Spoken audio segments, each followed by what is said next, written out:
یہ زیادہ آسن رنگ میں ہمارے تقویٰ کے معیار بلند کرے گا، ہمیں نیکیوں کے بجا لانے کی طرف راغب کرے گا،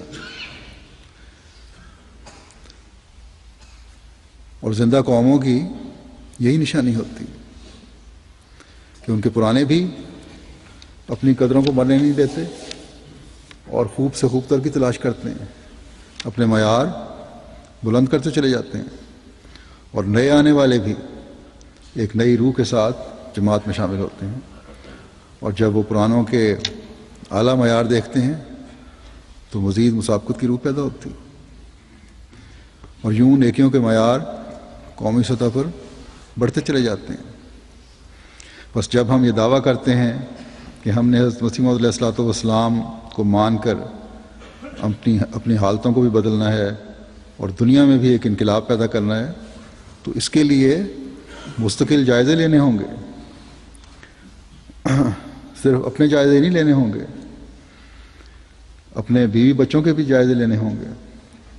حضرت مسیح موعود علیہ السلام نے لکھا ہے کہ بیوی اپنے خامند کی حالت کی اور اس کے قول و فعل کی سب سے زیادہ رازدار ہوتی ہے۔ اگر مرد صحیح ہوگا تو عورت بھی صحیح ہوگی، ورنہ اسے آئینہ دکھائے گی کہ میری کیا اصلاح کرنے کی کوشش کر رہے ہو، پہلے اپنی حالت کو تو بدلو۔ بس عورتوں کی اصلاح کے لیے ضروری ہے کہ مردوں کی اپنی حالتوں میں بھی پاک تبدیلیاں پیدا ہوں۔ ہمیشہ ہمیں یاد رکھنا چاہیے کہ عورتوں کی اصلاح ہو جائے تو اگلی نسلوں کی اصلاح کی بھی ضمانت مل جاتی ہے۔ بس اگلی نسلوں میں پاک تبدیلیاں پیدا کرنے کے لیے، انہیں دین پر قائم رکھنے کے لیے مردوں کو اپنی حالت کی طرف سب سے زیادہ توجہ دینے کی ضرورت ہے۔ پھر یہ عورت اور مرد کے نمونے جو ہیں، ماں باپ کے نمونے جو ہیں، خاوند بیوی کے نمونے جو ہیں، یہ بچوں کو بھی اس طرف متوجہ رکھیں گے کہ ہمارا اصل مقصد دنیا میں ڈوبنا نہیں ہے، بلکہ خدا تعالیٰ کی رضا کو حاصل کرنا ہے۔ یہاں ایک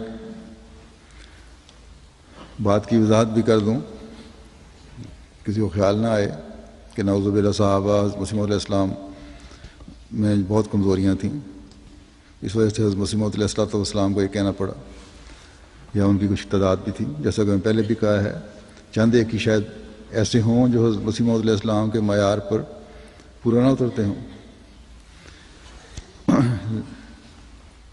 لیکن آپ چند ایک میں بھی کمزوری نہیں دیکھنا چاہتے تھے۔ اسی مجلس میں جہاں آپ نے اپنے صدمے کا ذکر فرمایا ہے بعض لوگوں کو دیکھ کے، آپ نے یہ بھی فرمایا ہے کہ ہم دیکھتے ہیں کہ اس جماعت نے اخلاص و محبت میں بڑی نمایاں ترقی کی ہے۔ بعض اوقات جماعت کا اخلاص، محبت اور جوش ایمان دیکھ کر خود ہمیں تعجب و حیرت ہوتی ہے۔ بس یہ جوش ایمان دکھانے والے بھی بہت تھے، بلکہ اکثریت میں تھے،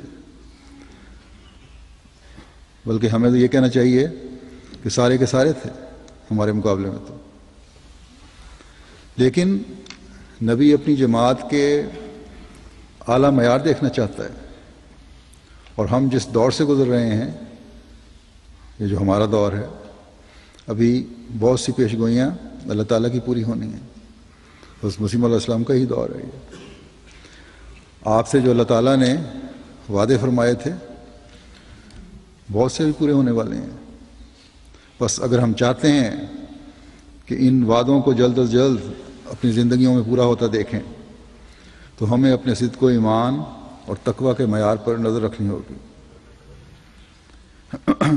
جب ہم اللہ تعالیٰ سے یہ خواہش رکھتے ہیں کہ وہ ہمیں جماعتی ترقی دکھائے، تو ہمیں اس کی رضا کے حصول کے لیے بھی کوشش کرنی ہوگی۔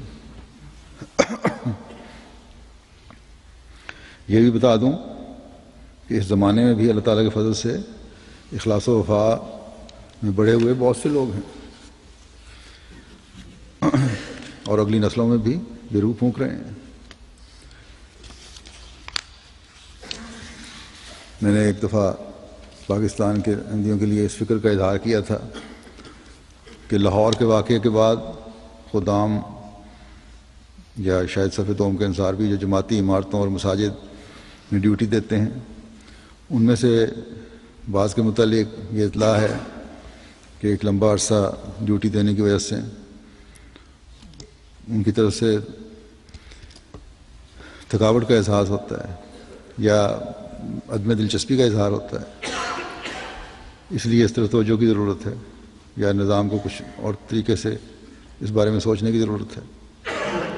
تو صدر خدام احمدیہ پاکستان نے یہ بات جب اپنے خدام تک پہنچائی تو مجھے خدام کی طرف سے، پاکستان خدام کی طرف سے اخلاص و وفا سے بھرے ہوئے کئی خطوط آئے کہ ہم اپنے عہد کی نئے سرے سے تجدید کرتے ہیں۔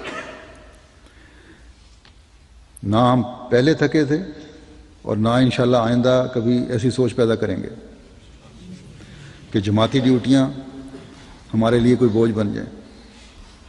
آپ بے فکر رہیں۔ تو اسی طرح عورتوں کے خطوط آئے کہ ہمارے بھائی یا خامن یا بیٹے اپنے کاموں سے آتے ہیں تو فوراً جماعتی ڈیوٹیوں پر چلے جاتے ہیں اور ہم بخوشی انہیں رخصت کرتی ہیں، اور ہمیں اللہ تعالیٰ کے فضل سے اکیلے رہ کر بھی کسی قسم کا خوف نہیں۔ بس یہ اخلاص و وفا، جیسا کہ حضرت مسیح موعود علیہ السلام نے فرمایا ہے، جوش ایمان کی وجہ سے۔ اس بارے میں یہ بھی یاد رکھیں کہ ان فرائض اور ڈیوٹیوں کے دوران اپنے خدا کو کبھی نہ بھولیں۔ نمازیں وقت پر ادا ہوں اور ڈیوٹی کے دوران ذکر الہی اور دعاؤں سے اپنی زبانوں کو تر رکھیں۔ ہماری سب سے بڑی طاقت خدا تعالیٰ کی ذات ہے۔ ہمیں جو مدد ملنی ہے وہ خدا تعالیٰ سے ملنی ہے۔ ہماری تو معمولی سی کوشش ہے جو اس کے حکم کے متحد ہم کر رہے ہیں۔ جو کرنا ہے وہ تو اصل میں خدا تعالیٰ نے کرنا ہے۔ بس جب خدا تعالیٰ سے چمٹ جائیں گے تو خدا خود دشمن سے بدلہ لے گا، اس کے ہاتھ کو روکے گا۔ بس دعاؤں میں کبھی سست نہ ہوں، اور پھر عبادتوں اور دعاؤں اور ذکر الہی کا اثر عملی طور پر عام حالت میں بھی ہر ایک کی شخصیت سے ظاہر ہو رہا ہو، تو تبھی ہم حضرت مسیح موعود علیہ السلام کے بتائے ہوئے معیار کو پا سکتے ہیں۔ حضرت مسیح موعود علیہ السلام فرماتے ہیں، ایک جگہ فرماتے ہیں کہ اللہ تعالیٰ فرماتا ہے کہ ان اللہ مع الذین اتقوا والذین هم محسنون۔ تقوی، طہارت اور پاکیزگی اختیار کرنے والے خدا تعالیٰ کی حمایت میں ہوتے ہیں، اور وہ ہر وقت نافرمانی کرنے سے ترساں و لرزاں رہتے ہیں، ڈرتے اور خوفزدہ رہتے ہیں۔ بس یہ ہر وقت صرف اللہ تعالیٰ کا تقوی اور خوف ہے جو بندے کی حفاظت بھی کرتا ہے اور اسے دنیاوی خوفوں سے بچا کر بھی رکھتا ہے۔ بس ایک احمدی کو اگر کوئی خوف ہونا چاہیے تو خدا تعالیٰ کا، کہ کہیں وہ ہم سے ناراض نہ ہو جائے۔ حضرت مسیح علیہ السلام